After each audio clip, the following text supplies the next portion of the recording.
یہ نعرہ بعض عورتوں کا سڑکوں پہ کھڑے ہو کر کے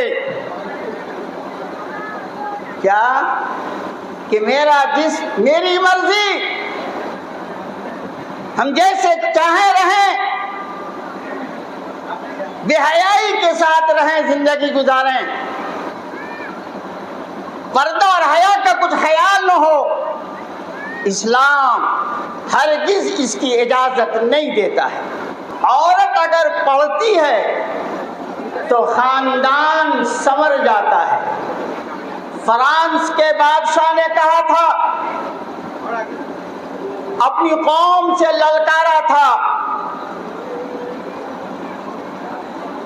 یوں کہا، اے لوگو، تم تعلیم یافتہ مائیں ہمیں دو تو تم کو میں ایک اچھی قوم دوں گا۔ بڑی مسرت اور خوشی کی بات ہے کہ ہماری دو بیٹیوں نے اللہ کے فضل سے اپنے سینے میں قرآن کریم کو محفوظ کر لیا ہے۔ یہ محض اللہ کا فضل ہے، اور یہ کوشش ہے مکتب ولی کی، یہاں کے اساتذہ کی، اور فکر ہے، سوچ ہے حضرت امیر شریعت دامت برکاتہم کی۔ اللہ تعالی قبول فرمائے۔ بزرگوں، ان دونوں بچیوں نے قرآن کریم کو محفوظ کر کے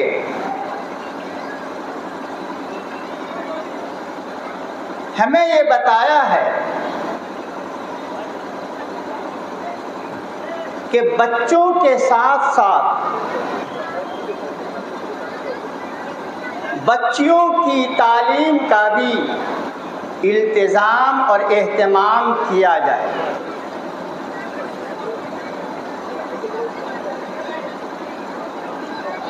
شریعت اسلام نے بھی، ہمارا مذہب اسلام، اس نے بھی جہاں بچوں، بیٹوں اور مردوں کی تعلیم پہ زور دیا ہے، وہیں بچیوں اور عورتوں کی تعلیم پر بھی زور دیا ہے۔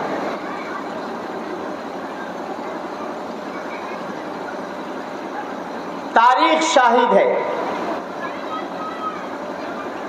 کہ جس قوم نے بھی ترقی کی ہے،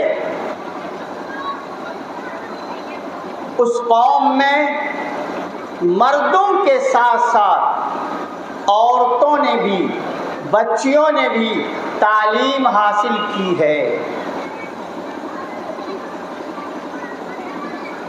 محض مردوں کی تعلیم سے ترقی نہیں ہوئی ہے، عورتوں نے بھی تعلیم حاصل کی تو ترقی ملی۔ جب کوئی عورت ماں کی شکل میں تعلیم یافتہ ہوگی تو اپنے بچوں کو اچھی تعلیم دے گی، اچھی تربیت دے گی، اور پھر اس تعلیم کے نتیجے میں،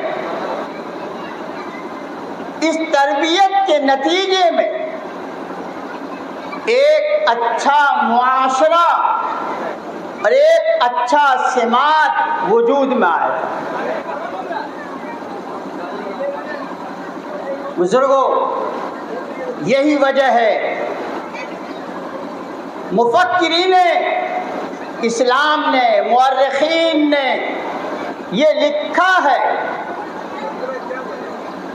کہ مرد کی تعلیم ایک فرد کی تعلیم ہوتی ہے،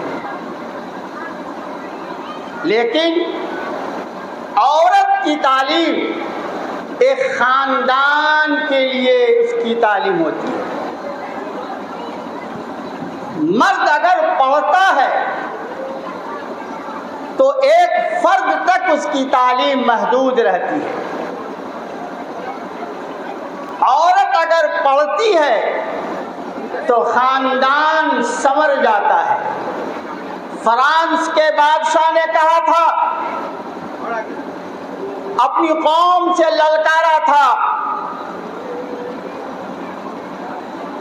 یوں کہا، اے لوگو، تم تعلیم یافتہ مائیں ہمیں دو تو تم کو میں ایک اچھی قوم دوں گا۔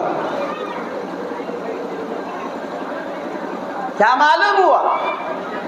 مائیں تعلیم یافتہ ہوں گی تو سماج تعلیم یافتہ ہوگا، معاشرہ تعلیم یافتہ ہوگا۔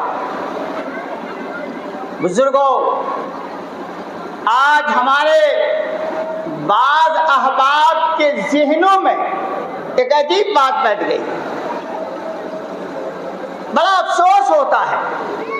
کیا کہ عورتیں صرف باورچی خانہ کے کاموں کے لیے ہیں، گھر کی صفائی ستھرائی کے لیے عورتیں ہیں،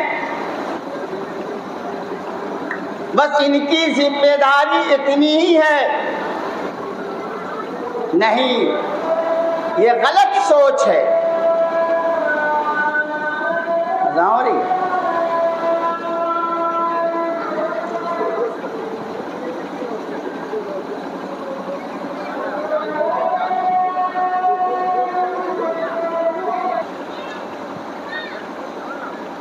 بزرگوں، میں یہ کہہ رہا تھا کہ یہ سوچ کہ عورتیں صرف گھر کے کاموں کے لیے ہیں، یہ غلط ہے۔ مذہب اسلام نے عورتوں کو بھی بڑی آزادی دی ہے۔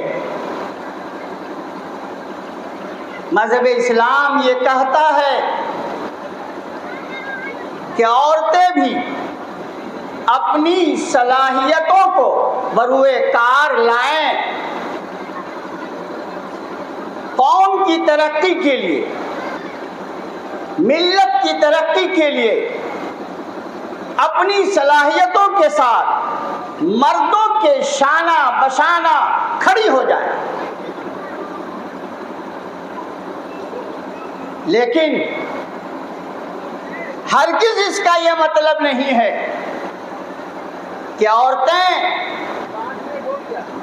ہماری بیٹیاں اللہ کو بھول جائیں، رسول اللہ صلی اللہ علیہ وسلم کو بھول جائیں، اسلامی تعلیمات کو بھول جائیں۔ نہیں، ہرگز نہیں۔ یہ نعرہ بعض عورتوں کا سڑکوں پہ کھڑے ہو کر کے کیا کہ میرا جسم میری مرضی، ہم جیسے چاہیں رہیں، بے حیائی کے ساتھ رہیں، زندگی گزاریں، پردہ اور حیا کا کچھ خیال نہ ہو، اسلام ہرگز اس کی اجازت نہیں دیتا ہے۔ اسلامی تعلیمات کے مطابق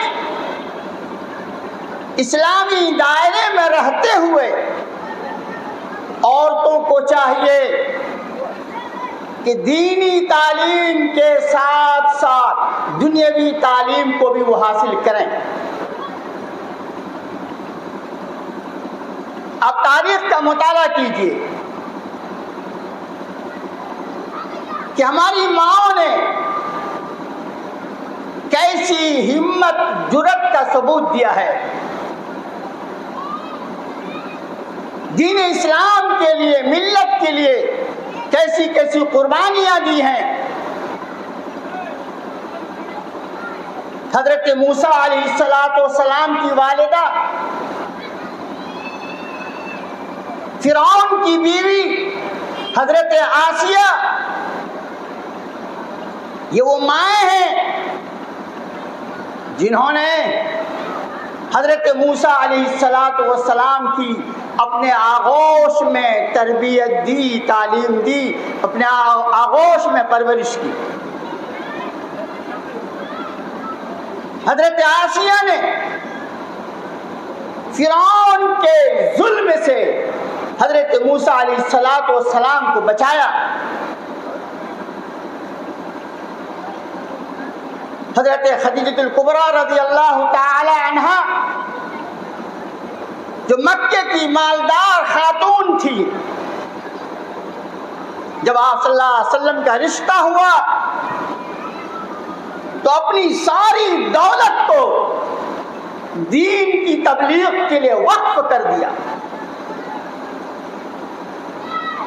ساری دولت کو لگا دیا۔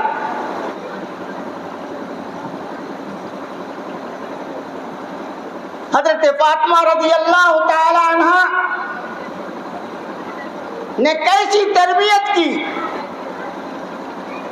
حضرت حسن رضی اللہ تعالی عنہ کی، حضرت حسین رضی اللہ تعالی عنہ کی، کہ حضرت حسن کی ذات سے دو فریق میں ایک ایسی صلح قائم ہوئی کہ قوم خوریزی سے بچ گئی،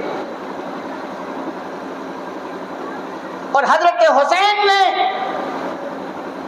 اپنی جان کا نذرانہ پیش کر کے مذہب اسلام کی حفاظت فرمائی۔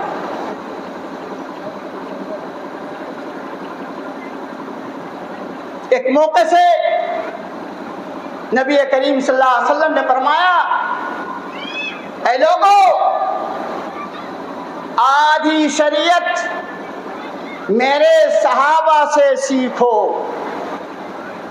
اور آدھی شریعت عائشہ سے سیکھو۔ اما عائشہ صدیقہ رضی اللہ تعالی عنہا کیا فرما رہے ہیں کہ آدھی شریعت کے احکام تم عائشہ سے سیکھو۔ یہی وجہ ہے کہ بڑے بڑے صحابہ اما عائشہ کے شاگرد ہوئے۔ حضرت عبداللہ ابن عباس رضی اللہ تعالی عنہما اور بڑے بڑے تابعین شاگرد ہوئے۔ بزرگوں، عورتوں نے بھی دین اسلام میں بڑھ چڑھ کے حصہ لیا ہے۔ آپ لوگوں نے نام سنا ہوگا قطب الدین بختیار کاکی رحمت اللہ علیہ کا، بڑے بزرگ گزرے ہیں۔ جب یہ 4 سال 4 مہینے کے ہوئے تو ان کی والدہ نے خادم کے ساتھ خواجہ معین الدین چشتی رحمت اللہ علیہ کی خدمت میں بھیجا، تعلیم کے لیے، تربیت کے لیے۔ خادم لے کے پہنچ گیا۔ خواجہ معین الدین چشتی رحمت اللہ علیہ تختی لے کر کچھ لکھنا چاہا، یعنی کچھ سبق دینا چاہا۔ غیب سے ایک صدا آئی، ایک آواز آئی، معین الدین رک جاؤ، ٹھہر جاؤ، قاضی حمید الدین ناگوری آ رہے ہیں، وہ اس بچے کو تعلیم دیں گے۔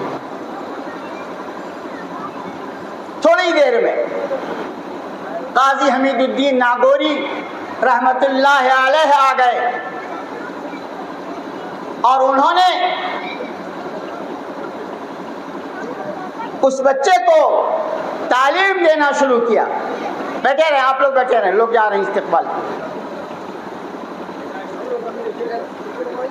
حضرت امیر شریعت، حضرت امیر شریعت، حضرت امیر شریعت خانقاہ رحمانی جامع رحمانی حضرت گنج.